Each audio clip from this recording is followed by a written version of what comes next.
मैं बोलते बोलते अब थक गया और ये सुनते सुनते थक गए। इसको क्या कहते हैं? अरे इसमें दाल में काला क्यों है? कौन छूट रहा है ये बताएं ना। अरे अब शांत तो रहो। नहीं, हम नहीं बैठेंगे। हम तो शुभकामना देते हैं कि बराबर कला में रहिए। ये तो बिल्कुल अलोकतांत्रिक बात है। सिद्दीकी साहब, महोदय, वोटबंदी नहीं चलेगी। अरे इसमें ठीक है।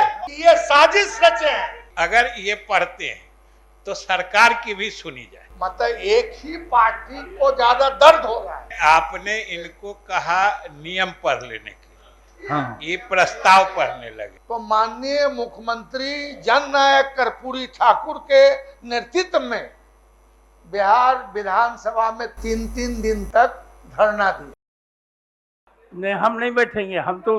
हम तो शुभकामना देते हैं कि बराबर कला में रहिए। बिहार विधान परिषद के सदस्यों एवं पूर्व सदस्यों को इलाज पर हुए व्यय की प्रतिपूर्ति में हो रही कठिनाइयों को देखते हुए इसके लिए कैशलेस चिकित्सा की व्यवस्था की जाए।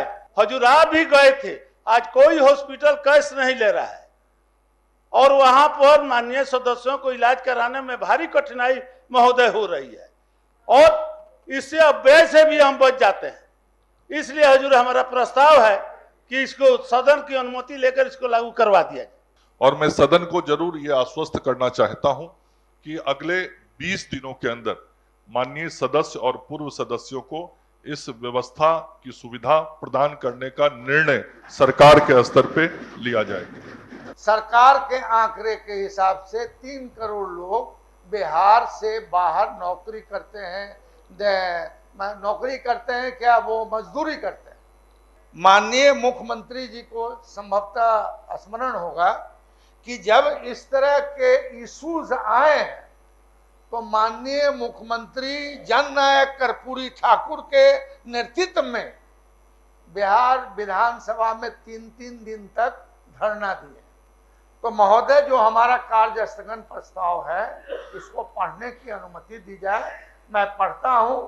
आपने इनको कहा नियम पढ़ लेने के लिए, हाँ। ये प्रस्ताव पढ़ने लगे और उसके बाद ये आसन का विशेषाधिकार है कि आप उनको पढ़ने की अनुमति देते हैं कि नहीं। लेकिन सरकार की तरफ से एक ही गुजारिश करेंगे कि अगर ये पढ़ते हैं तो सरकार की भी सुनी जाए। हाँ, एकदम सुनी जाए। ठीक। अरे अब शांत तो रहो। सुनिए।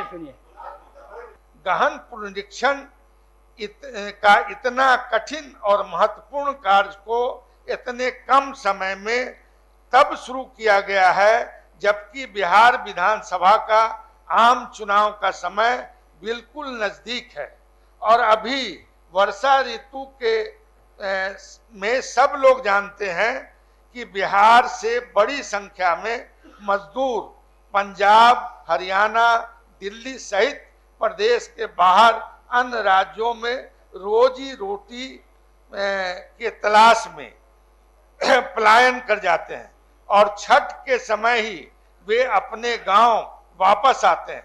सरकार इस बात को जानती है।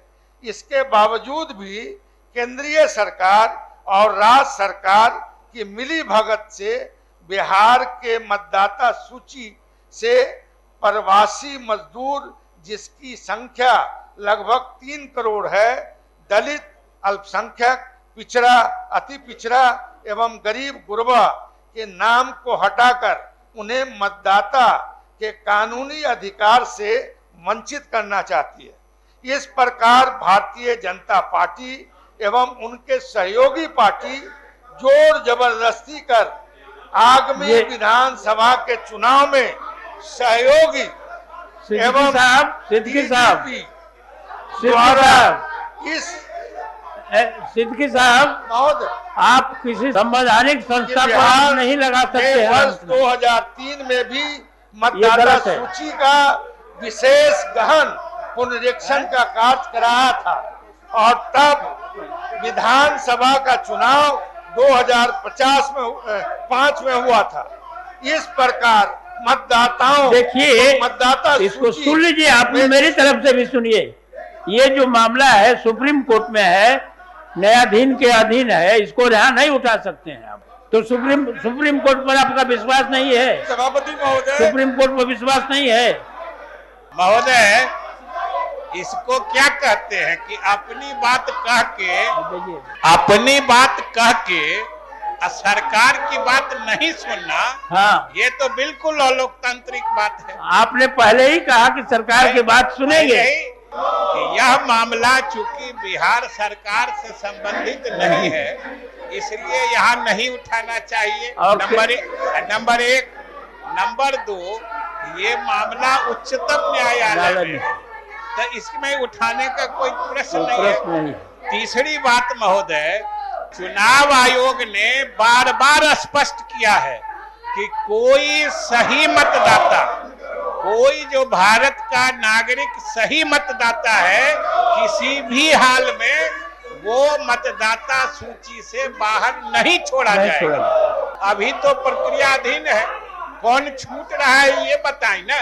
उसको चुनाव आयोग ने कहा हम इन लोग से बात करके, इसीलिए इसको बीच में क्यों रोकना चाहते हैं? श्री अशोक कुमार कि नवादा प्रखंड अंतर्गत ग्राम पथरा इंग्लिश में अवस्थित अतिरिक्त प्राथमिक स्वास्थ्य केंद्र किराए के भवन में संचालित है।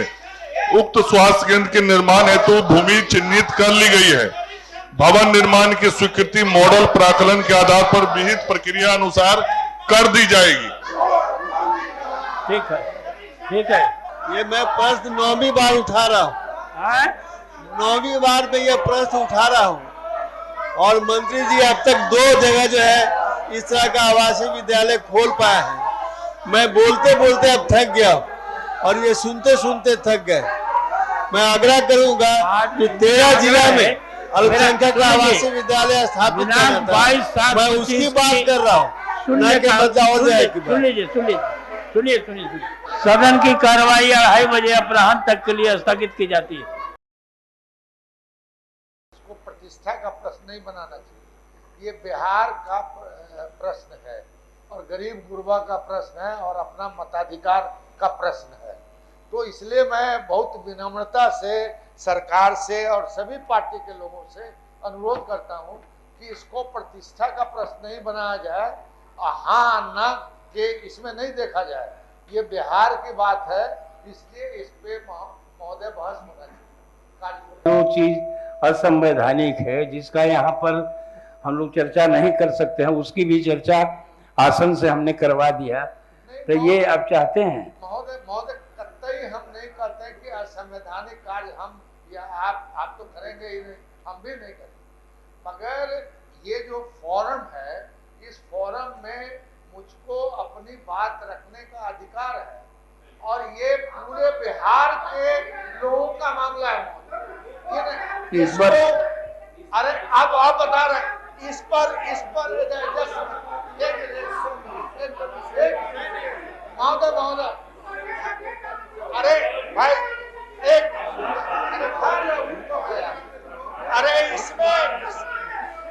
इसमें दाल में काला क्यों है? इस पर बीजेपी उठ रही है। मतलब एक ही पार्टी को ज्यादा दर्द हो रहा है, भारतीय जनता पार्टी। दूसरी पार्टी को दर्द नहीं हो रहा, इन्हीं को दर्द हो रहा है। इसका मतलब कि ये साजिश रचे हैं इलेक्शन कमीशन से मिलकर। वोटबंदी नहीं चलेगी, वोटबंदी नहीं। सदन की कार्रवाई 23 जुलाई 2025 को 12 बजे मध्याह्न तक के लिए स्थगित की जाती है।